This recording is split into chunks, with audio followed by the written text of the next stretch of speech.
Hi everyone, I am Barun from Only English. Today we will read another poem from the book Beehive of Class Ninth CBSE. Name of the poem is The Duck and the Kangaroo. The Duck and the Kangaroo has been written by the Edward Lear.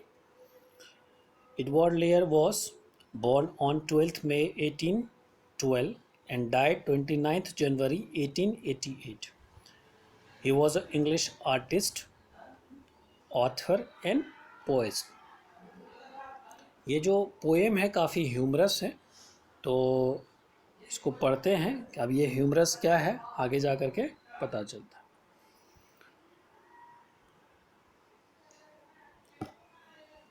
अब ये जो poem है इसमें कि दो kangaroo और जो duck है उसके बीच का कन्वर्सेशन है, तो यही इसमें बताने की कोशिश की गई है कि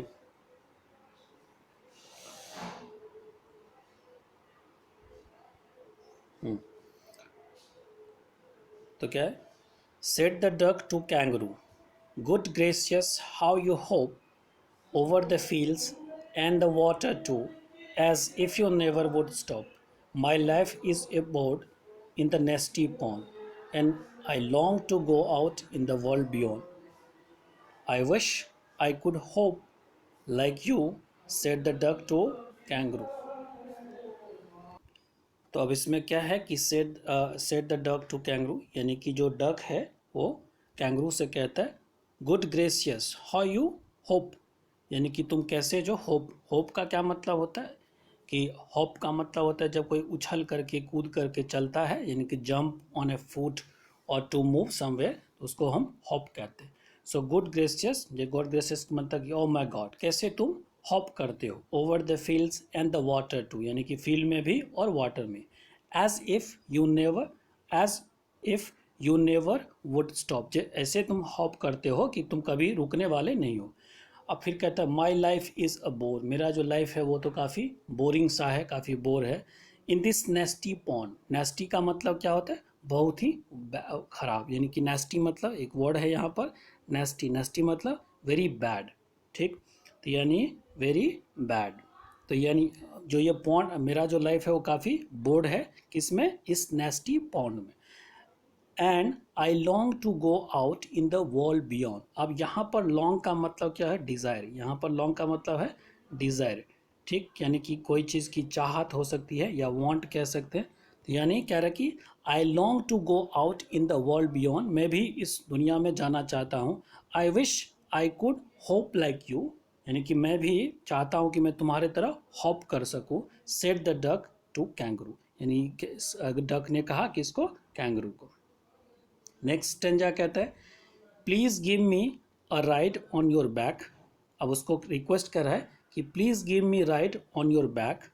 said the duck to kangaroo, I would sit quite still and say nothing but a quack the whole world, the whole of the long day through, and we would go to the D and the jelly Boli, over the land, over the sea. Please take me a ride. Oh, do, said the duck to kangaroo.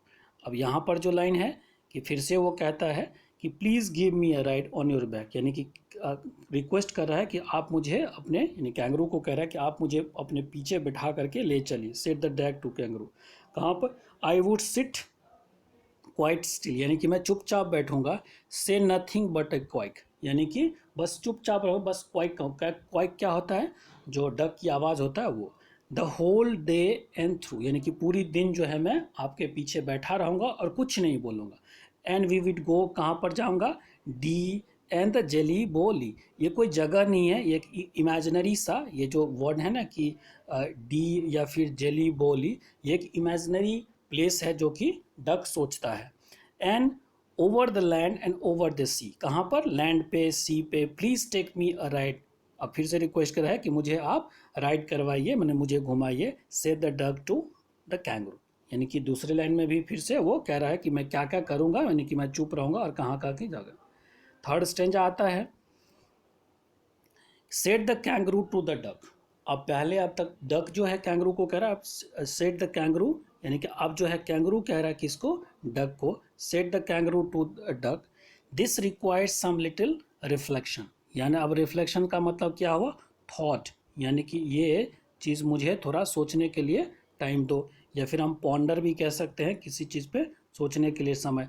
तो कह रहा है कि this requires some little reflection, यानी इसके लिए मुझे सोचने का समय दो, perhaps on the whole it might bring me a luck, ठीक है कि हो सकता है कि मैं तुमको घुमाने ले जाऊं तो मेरा भी दिन जो है अच्छा हो जाए, bring me luck, and if and there seems but in one objections, लेकिन किंतु एक ऑब्जेक्शन है। अब वो ऑब्जेक्शन क्या है, which is if you let me speak so bold, यानी कि अगर आप मुझे बोलने दोगे, यानी सो बोल्ड का यहाँ पर ये मतलब हो गया कि जो आप जो मुझे अगर आप इजाज़त दोगे, यानी कि सो बोल्ड का मतलब आप अगर मुझे इजाज़त दोगे तो मैं उस चीज़ को बोलूँगा, विच इज़, अब वो कह रहा क्या है, which is if you let me speak so bold, your feet are unpleasantly wet and cold, यानी तुम्हारा जो फीट है वो अनप्लेजेंटली क्या है, wet and cold, and would probably give me rheumatiz. अब यहाँ पर रूमेटीज,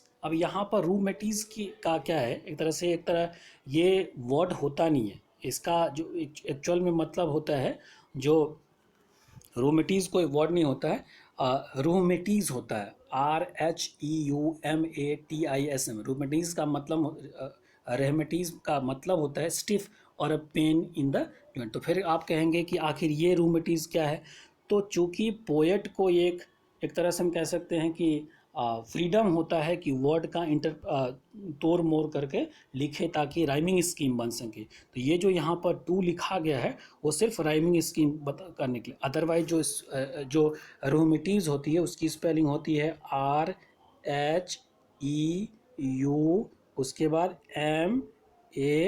MATISM, यानी रूमेटीज होता है, इसका मतलब होता है स्टिफन।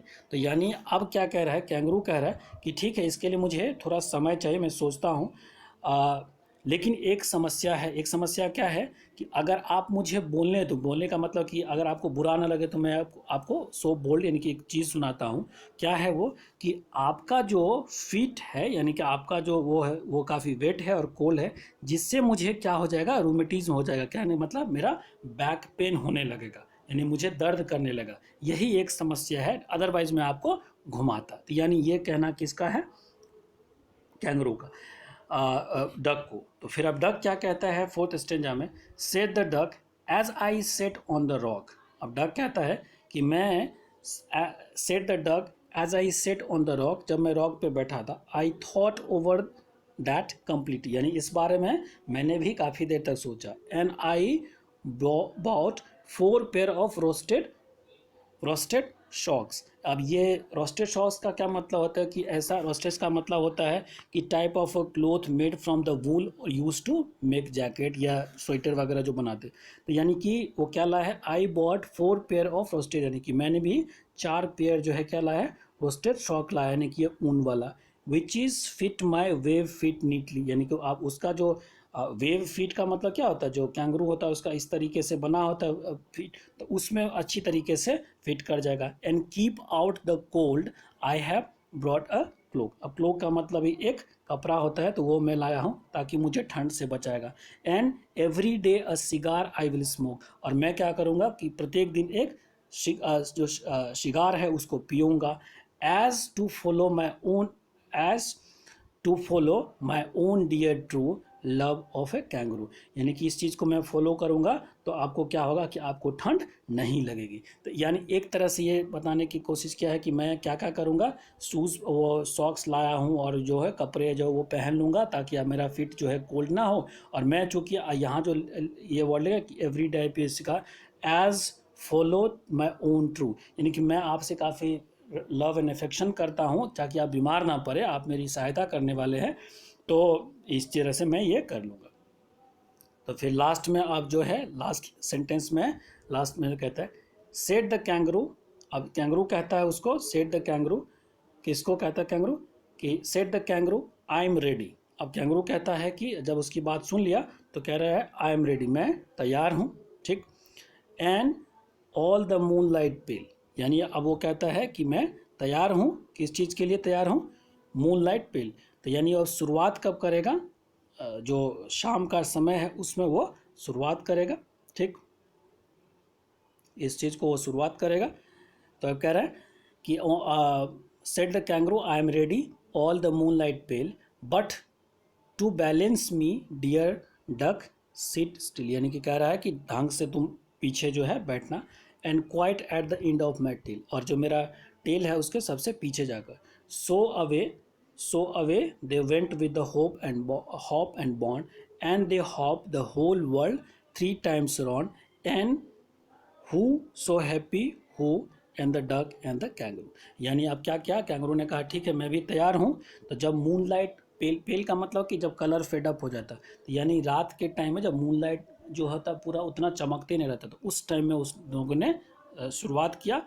बट टू बैलेंस में, और पूरा जो है उसको कहा कि पीछे एकदम ढंग से तुम बैठ जाना। Dear duck sit steady, steady का मतलब फॉर्मली, क्वाइट एंड, यानी कि जब उसका टेल है कैंगरू का जो टेल है सबसे पीछे जाकर, तो यहाँ पर क्या है कि उसको डक को आप देखेंगे भी पिक्चर में कहीं दिया होगा कि वहाँ पर जाकर के वो बैठा रहता। यहाँ देखिए, ये जो आप देख रहे हैं कि डक कहाँ, यहाँ पर जो है डक बैठा हुआ, तो टेल के पीछे और कर स्टडी करके आप बैठ जाना है। ठीक, तो इस तरीके से उसको कहा कि जो है तुम सबसे जाके पीछे बैठोगे टेल।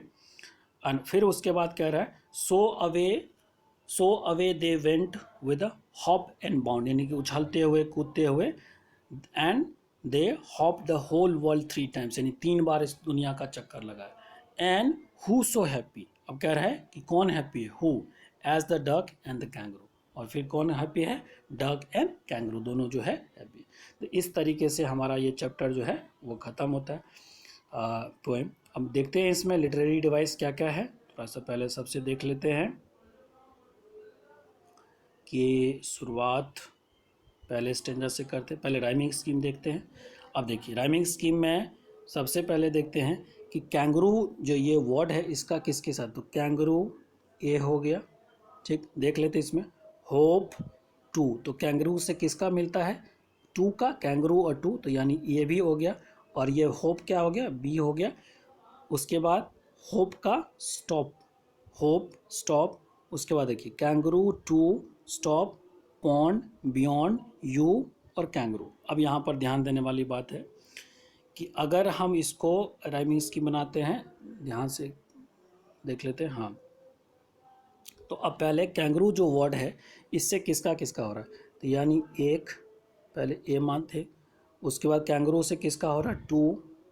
ठीक, फिर उसके बाद स्टॉप पॉन्ड बियॉन्ड, तो यानी देखिए ये पॉन्ड और ये बियॉन्ड एक हो रहा है। फिर उसके बाद है kangaroo hop to stop hop, और स्टॉप से हो रहा है। ठीक, उसके बाद हो गया यू, यानी कैंगरू यू, एंड फिर यहाँ पर फिर से कैंगरू। तो अब अगर हम राइमिंग स्कीम बनाते तो किसका किसका हो रहा है? कैंगरू टू, उसके बाद यू और टू, तो यानी ए, फिर उसके बाद होप का किससे हो रहा है? बी, यानी ए, उसके बाद ये हो गया बी, उसके बाद ये हो गया फिर से ए।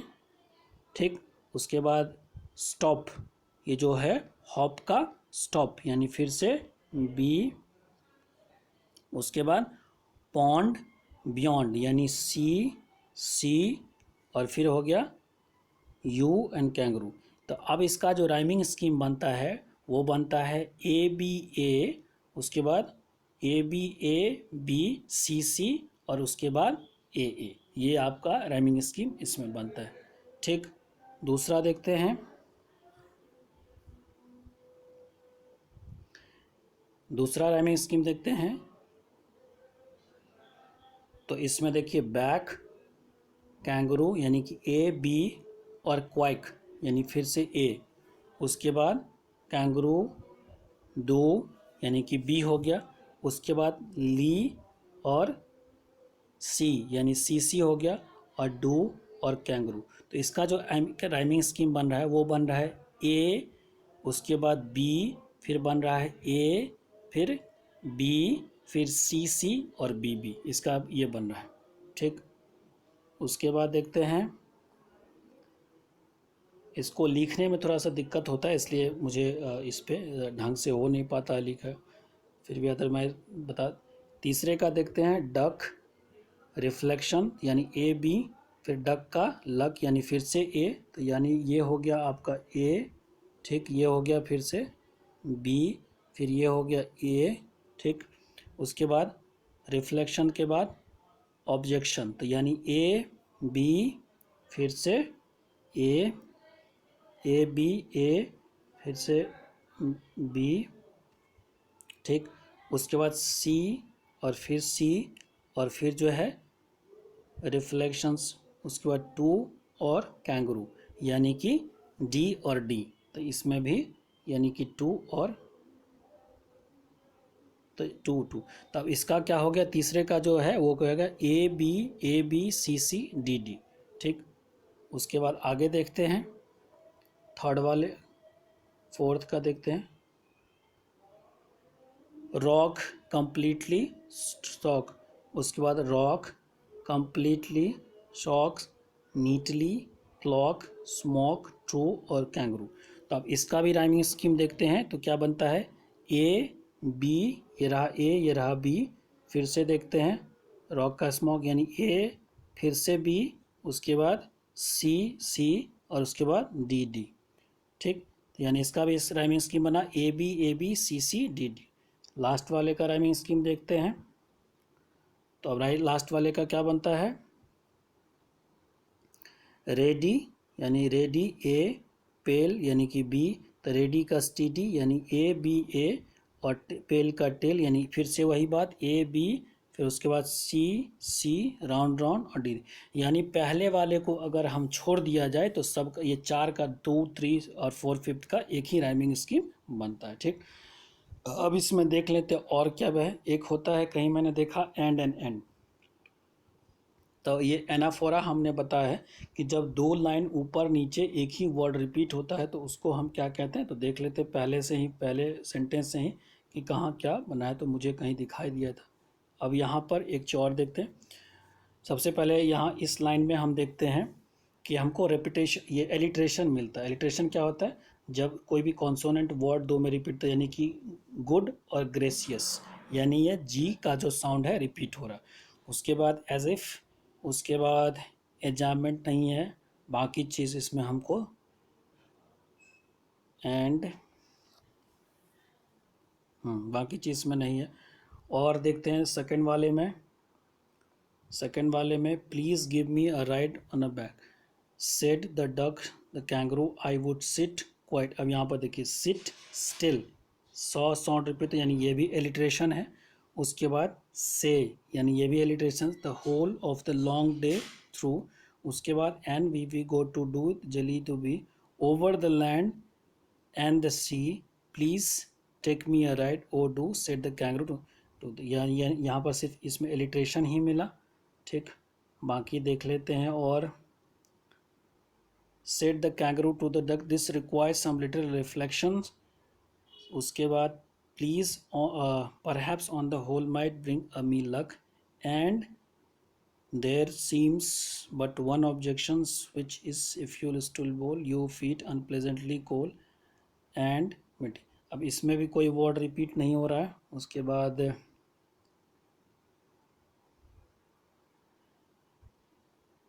अब यहाँ देखिए, said the duck as if the rocks I, अब यहाँ पर I thought that completely and I bought 4 pair of वॉस्टर, यानी ये जो वर्ड है यहाँ which is fit my web neat, यानी ये वर्ड, ये सेंटेंस यहाँ से यहाँ तक, यानी कहने का मतलब ये सेंटेंस है कि and I bought 4 pair of वॉस्टेड shock, ये सेंटेंस जो है इसमें चला गया, विच is fit my waves neatly. इसको हम क्या कहते हैं, इसको हम कहते हैं इंजैबमेंट, जब एक ही सेंटेंस जो है आगे भी रिपीट, दूसरे लाइन में रिपीट होता है। और उसके बाद देखिए यहाँ पर एंड है और यहाँ पर एंड, इसको हम कहते हैं। और उसके बाद भी ये एंड और ये एंड के अलावा यहाँ पर देखिए ये दोनों एंड है यहाँ पर, तो जब ऊपर नीचे एक ही वर्ड रिपीट होता है तो उसको हम क्या कहते हैं, एनाफोरा। तो ये यहाँ पर ये एनाफोरा है और ये जो लाइन है वो इंजैबमेंट है, ठीक। उसके बाद लास्ट वाले में देखते हैं, said the kangaroo I am ready all in the moonlight pale but to the balance me dear duck sit steady. अब यहाँ पर देखिए, यहाँ पर भी इलिट्रेशन आ गया, सिट और स्टडी, यानी कि सॉ साउंड रिपीट होता है। Quite at the end of the tail, so away they went the bound, उसके बाद hop the whole world time round, and so why happy. ठीक, इतना ही इसमें जो, तो इसी के साथ इसकी पोइट्रिक डिवाइस भी ख़त्म होते हैं। अगर मेरा ये चैप्टर आपको ये पसंद आता है तो आप मेरे चैनल को सब्सक्राइब करें और शेयर भी करें, ताकि मैं और भी अच्छा अच्छा वीडियो बना करके आप लोगों को देता। ख़त्म करते हैं इस चैप्टर को, मिलते हैं नेक्स्ट चैप्टर के साथ। Till that time have a good day.